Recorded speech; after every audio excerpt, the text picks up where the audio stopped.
Assalamualaikum, halo, perkenalkan nama saya Andini Alfiani, NIM 180602-2018 dari kelas 3 PGSD 2018 semester 6. Di sini saya akan melaksanakan KKN di desa saya sendiri dan saya akan melaksanakan wawancara kepada masyarakat tentang pandemi COVID ini di pendidikan anaknya. Cukup sekian, mari kita tonton video selanjutnya. Hai teman-teman, harusnya para mahasiswa angkatan 2018 pada bulan-bulan ini sedang melaksanakan hangatnya kebersamaan dalam kegiatan kuliah kerja nyata. Namun, ada yang berbeda di tahun ini. Pandemi virus COVID yang menyerang negeri kita tercinta ini mengharuskan kita melaksanakan kuliah kerja nyata di rumah saja. Iya, di rumah saja. Kuliah kerja nyata kita harus serba online. Tidak ada tatap muka, tidak ada hangatnya kebersamaan. Oke, mungkin ini segelintir cerita kuliah kerja nyata aku pada masa pandemi. Selamat menyaksikan.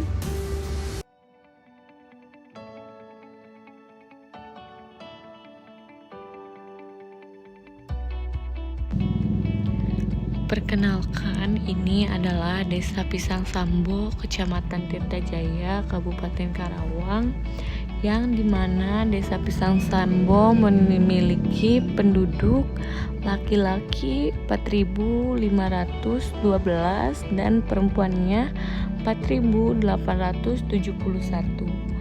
Di sini ada cagar budaya SDN Pisang Sambo 1 peninggalan zaman Belanda pada tahun 1952. Dan di sini juga saya menempa ilmu pendidikan selama 6 tahun di SD ini. Di sisi lain, Desa Pisang Sambo memiliki lapangan Kujang Putra, adalah satu-satunya lapang sepak bola yang menjadi kebanggaan Desa Pisang Sambo.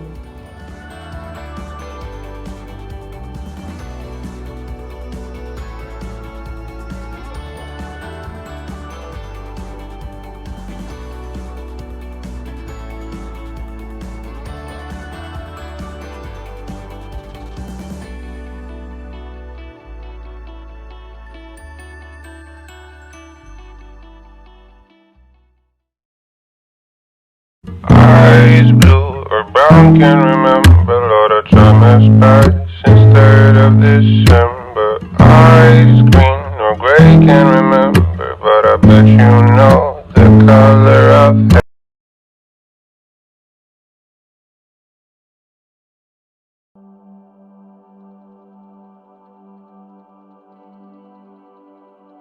Waalaikumsalam. Boleh duduk? Iya boleh. Sebelumnya saya mau wawancara tentang bagaimana sih keluhan sebagai orang tua tentang pandemi COVID ini. Gimana ya? Ibu punya anak umur berapa? 8 ya? Anak 8 ya. Terus bagaimana pendapat ibu tentang pandemi COVID di dalam kegiatan belajar mengajar anak ibu di rumah? Yang naik. Banyak keluhan ya Bu ya? Iya banyak. Jadinya Jadi, aja. iya, jadi anak tuh lebih sering main ya? Iya, main HP. Bener sih. Terus apa yang orang tua lakukan jika anaknya sedang melakukan kegiatan mengajar? Iya neng di papagahan atau enggak? Paling diawasi ya, Bu? Diawasi ya. Terus dari gurunya kalau ada tugas gimana? Dari mana? Dari gurunya kan suka ngirim tugas tuh. Apa gurunya langsung ke sini apa? Enggak di lewat HP neng. Di daring ya. Iya. Terus biasanya anak-anak belajar sehari bisa memakan waktu berapa jam, Bu? Ya paling segitu setengah jam ya. Tulis Iya. udah, terus baca udah setengah jam. Apa saja kesulitan orang tua dalam kegiatan belajar mengajar online ini? Nah, apa? Bimbing baca terus Lebih sulit ya Bu ya,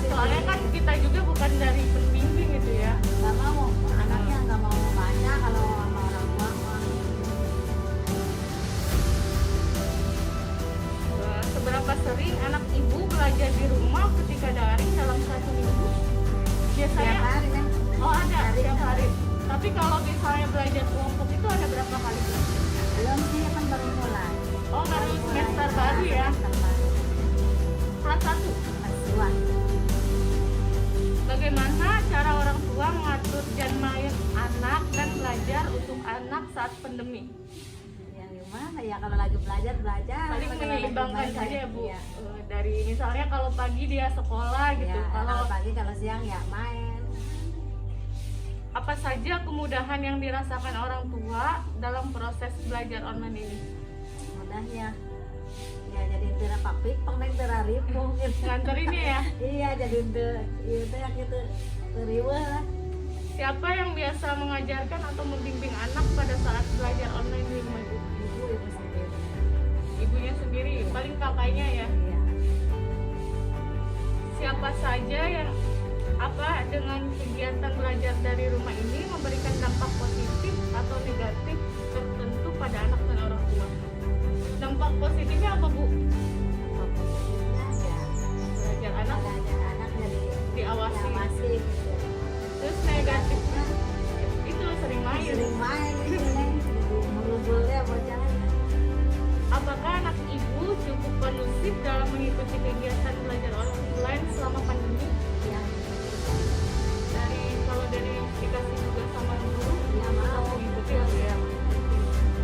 Ibu cukup sekian mungkin ya. Terima kasih. Maaf mengganggu Iya. waktunya. sama-sama ya, Neng. Ya.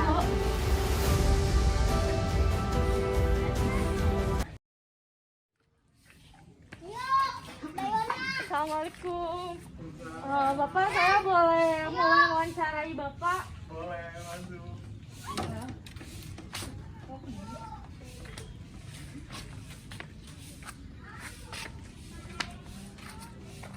Terima kasih Bapak. Maaf sebelumnya saya boleh duduk?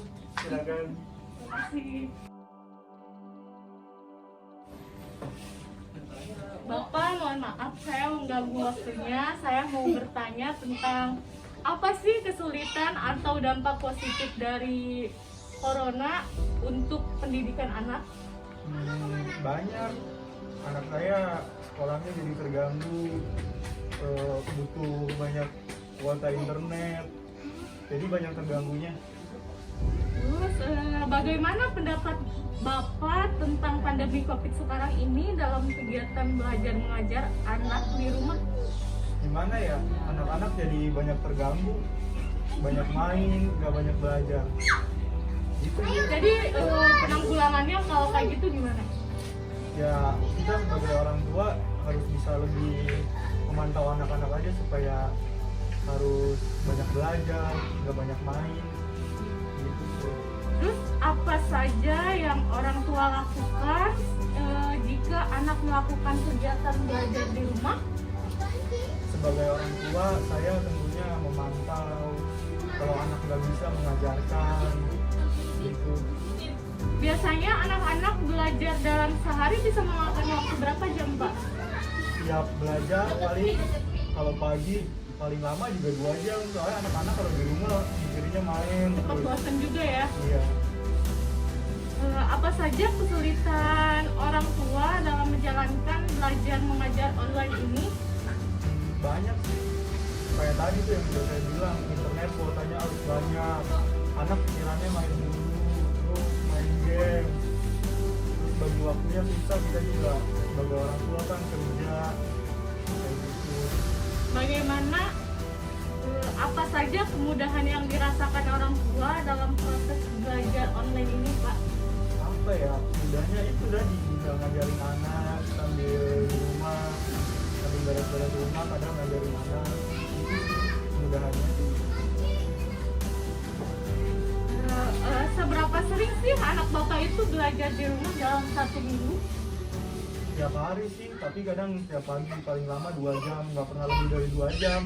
Karena anak-anak kan pada main terus di rumah. Berarti kalau belajar daring itu setiap hari ya, tapi kalau misalnya belajar kelompok itu seminggu bisa memakan waktu berapa hari, Bapak?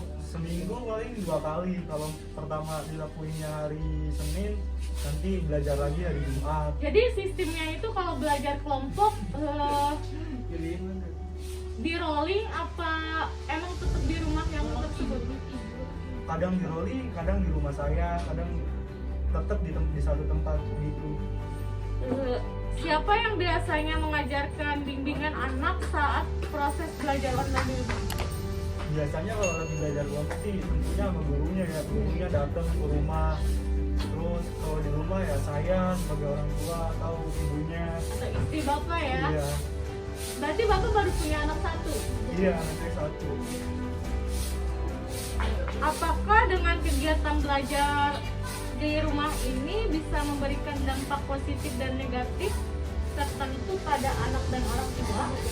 Iya, tentunya dampak positifnya ya tadi belajar di rumah jadi anak lebih terkontrol, terus juga nggak keluar karena banyak corona kan, banyak virus. Itu dampak negatifnya tadi internet yang sering. Lebih sering main Ya, HP lebih sering ya main daripada HP. belajar. Terus apakah anak bapak cukup kondusif dalam mengikuti kegiatan belajar mengajar? Iya, karena kami juga sebagai orang tua kan memantau, jadi ya cukup kondusif, bisa dibilang cukup kondusif. Bapak mungkin cukup sekian ya pertanyaan wawancara dari saya, kurang lebihnya mohon dimaafkan. Maaf juga telah mengganggu istirahat bapak. Iya. Itu cukup sekian, saya izin pamit ya pak ya. Assalamualaikum.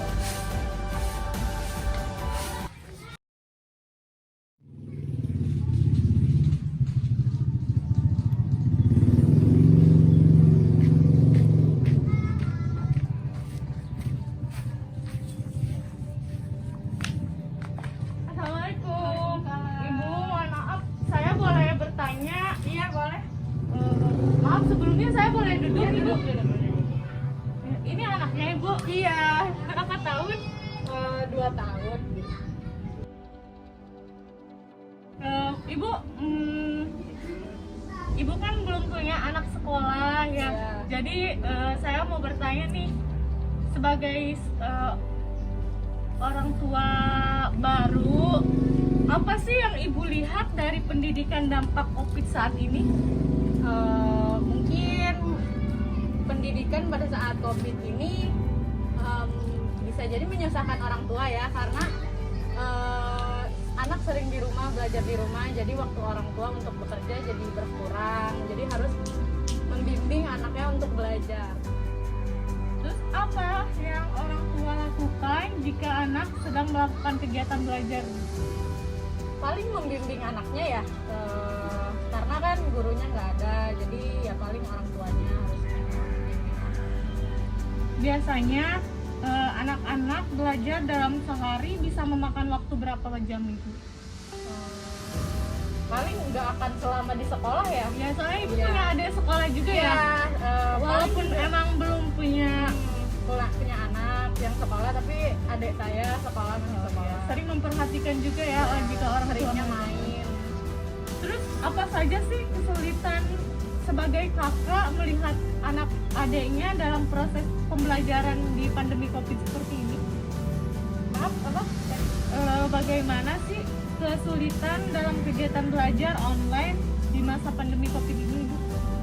Kesulitannya paling karena daring ya, paling di sinyal. Terus ya gitu, orang tua harus membimbing anaknya gitu. Jadi ya harus orang tuanya yang ngerti pelajaran anaknya, Iya. biar anaknya juga ngerti. Bukan anaknya ya yang Iya. dia. Jadi kalau pandemi kayak gini berarti pintar-pintar orang Iya. tua aja ya. Iya.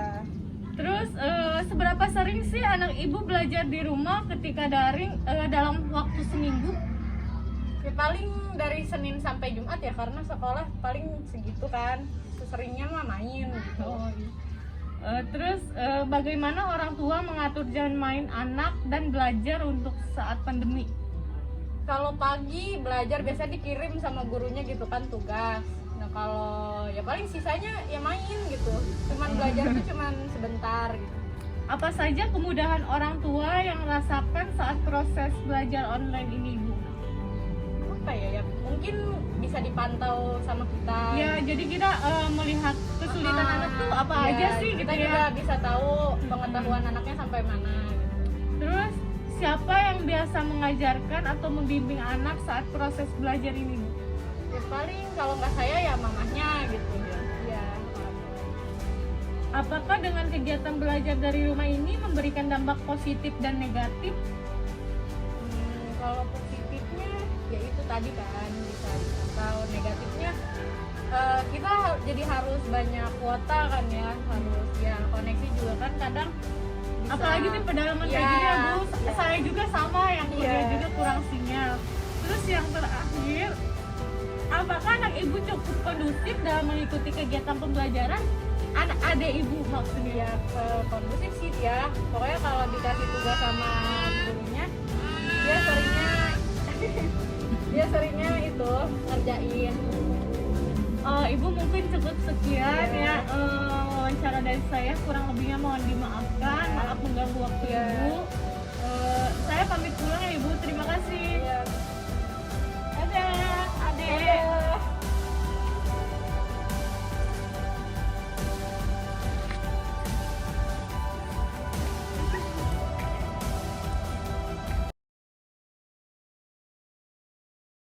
Cukup sekian wawancara yang telah saya lakukan di Dusun Tamiang, Desa Pisang Sambo, Kecamatan Jaya, Kabupaten Karawang.